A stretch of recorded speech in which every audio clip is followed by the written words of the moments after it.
Hello everyone, welcome to a new vlog from the ship. This is my seaman life and today we will talk about the navigational bridge of a modern ship. This is a chemical tanker. It was built in 2015 in Nagasaki, Japan, and it has 35,000 deadweight. This is one of the many vessels that I took over personally from the shipyard. So I have good knowledge about this vessel. I work as an electrical officer and I am part of the engine crew. But as an electrician, I have to work all over the vessel, even on the bridge sometime.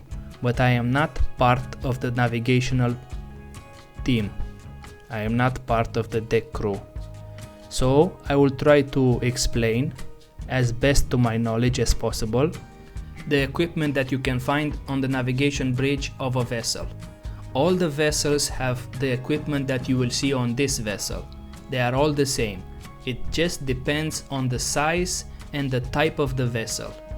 Like I was saying at the beginning, this is a chemical tanker, but bulk carriers or ro-ro passengers or product tankers, all the vessels have this equipment. It just depends on the size of the vessel. So I will give you an overview of the navigational bridge, show you a little bit around, and then I will explain a little bit, a few words about each equipment. In the future, on this channel, you will find detailed information about each equipment that you can find not only on the bridge, but all over the vessel as well. So if you are interested in the seaman life, or in the technical part about the seaman life, if you are coming on board as a cadet in the future maybe, this will be good for you. So I am hoping that if you enjoy this vlog, you will like to subscribe to the channel and you will enjoy my future videos as well.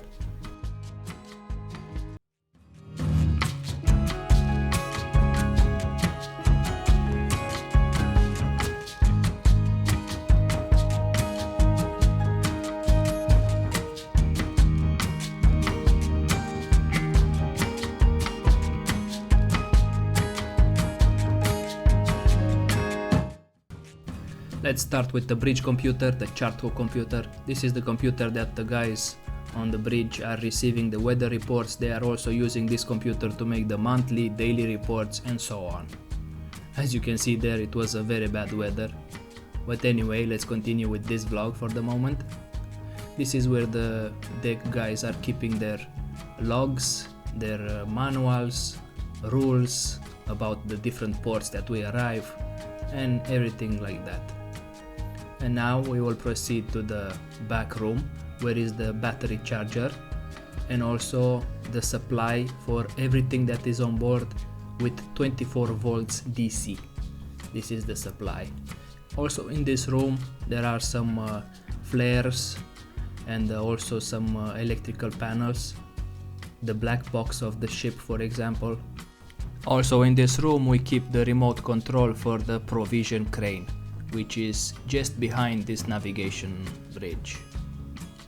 This is the third officer. He is on duty now, but I try not to bother him too much. This is one of the ectis. As you can see there, 7,000 meters depth. What is it down there? Nobody knows, huh? It's a mystery.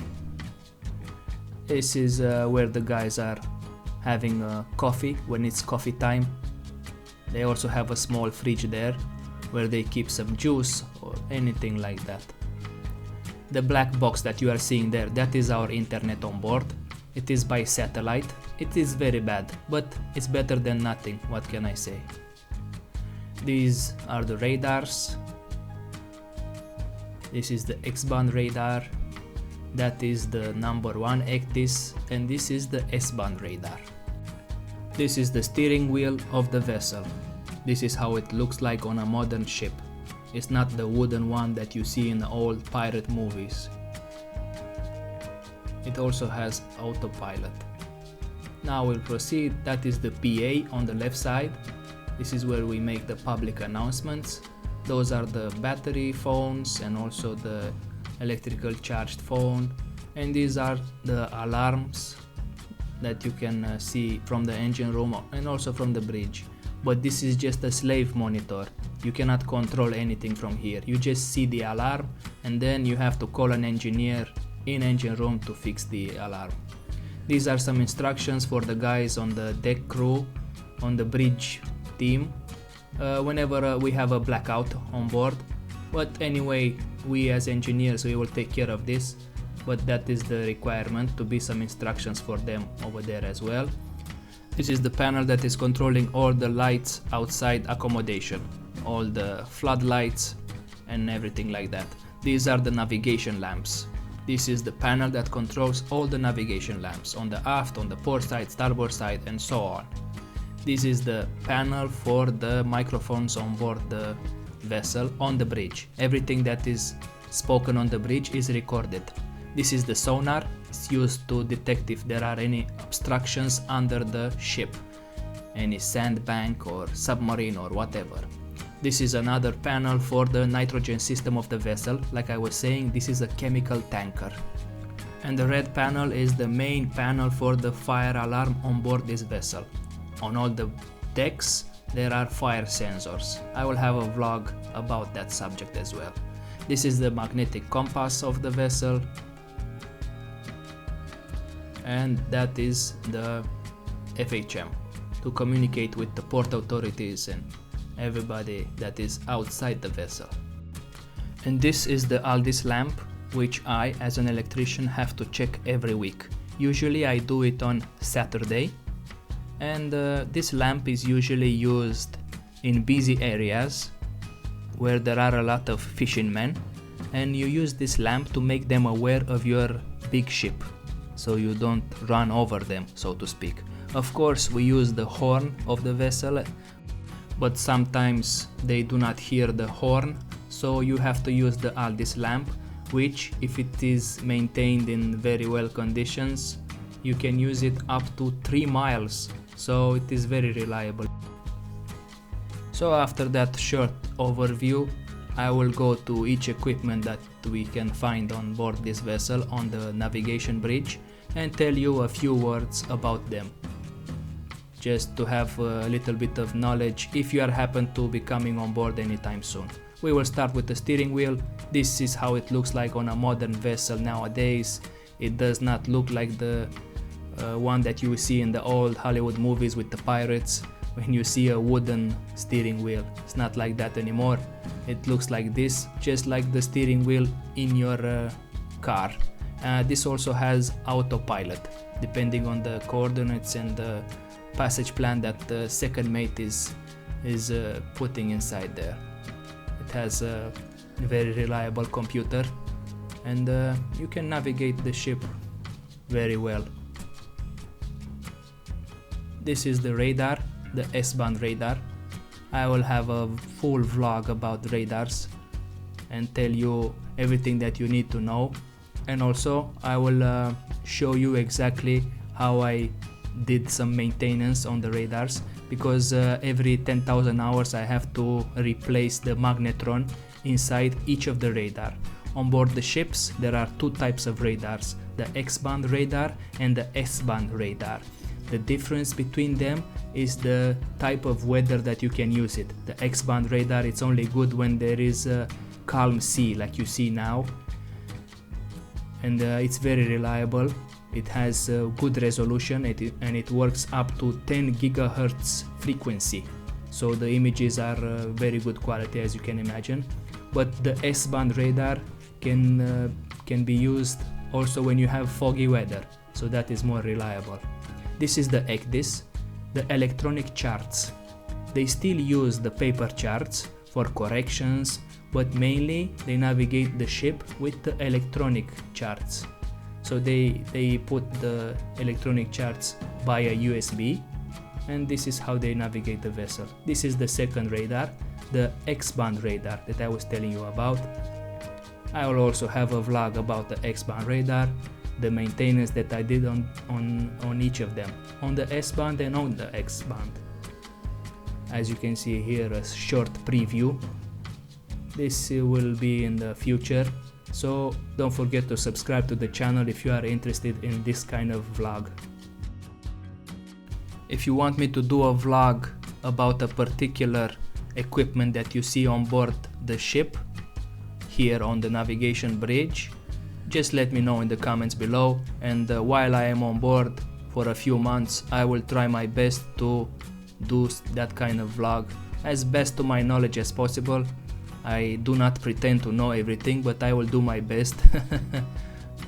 And this is our X-band radar. It's doing electronic impulses on a 3 cm range. I will do a vlog about that one as well. And this is the nitrogen panel, because this is a chemical tanker and we need this nitrogen to make sure that the cargo we are discharging is not dangerous. That is the sonar, and this is the panel that is controlling all the microphones on board the vessel on the bridge. This is the panel that is controlling the navigation lamps, and this is the panel that is controlling all the lights outside accommodation, even the floodlights on the Monkey Island, on the gangway, everywhere. This is supplied on the 220 volts AC. This is the monitor for alarms from all over the vessel, but it's just a slave monitor, like I was saying before.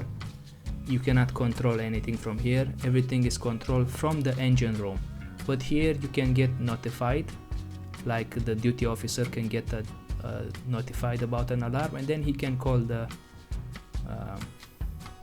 engineers. That is the telegraph. You can control the vessel, the main engine, forward and backwards. These are the phones. The one on the left side is by battery, and the one on the right side is electric supplied, AC, 220 AC. This is the bow thruster of the vessel. This is an additional equipment that you can use to control the steering of the vessel in case you are in a busy area like Singapore, for example, or when you are near a bridge and you have to have very good control of your engine. This is the PA of the vessel. The captain is using the PA to announce to all the crew the drills that we are doing, or when we are changing time zone. All the cabins have a speaker inside, and also on the alleyway there is a speaker, and you can always hear this PA if there is any alarm or anything like that. That is our internet. It's a satellite internet. It is very shitty, but we have no option. When you are in the middle of the ocean, that is the only thing that we can have, so it's better than nothing. What can I say? Whenever we arrive in a port, of course, we buy a SIM card, and that's it. That is a fridge for the deck crew. Whenever they have a coffee time, they can enjoy some juices or anything like that. That is the GPS, that is the Navtex, and that is the another GPS. The sensor for the GPS is down in the engine room on the bottom floor. It is in the water and is measuring the speed of the vessel. It is a very important sensor. I have had problem with that, and you can only work on it when you are in the port or in anchorage. This is the radio station, the FHM, and all the equipment that you need to use whenever you are communicating with the outside port authorities or anything like that.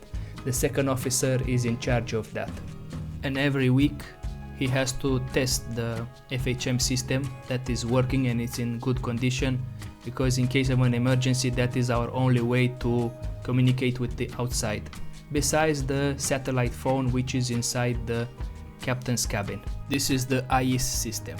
It is used to identify our vessel and the nearby vessels, because all the vessels have an ID, and whenever you are nearby them you need to know it. This is the VHF. It is used to communicate with the port authorities. Whenever you are arriving in a port or you are in an anchorage, you will communicate with that. This is the magnetic compass. It is using the magnetic field of the Earth to tell you the position of the vessel. And as you can see behind me, those are some indicating clocks.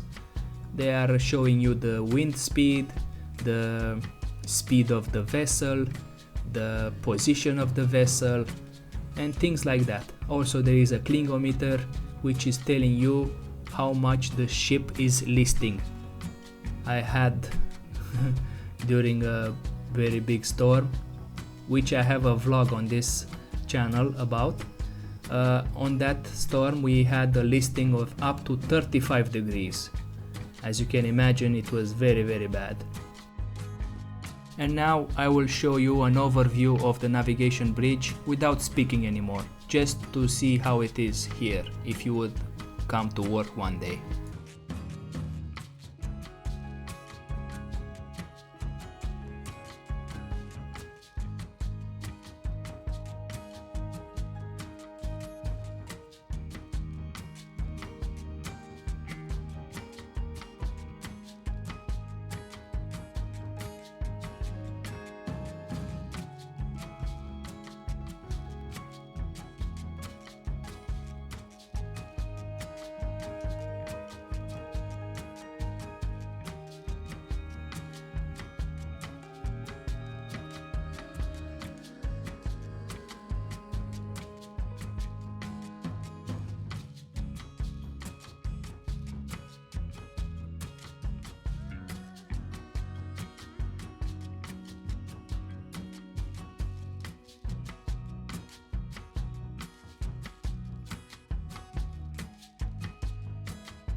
Thank you for watching my clip.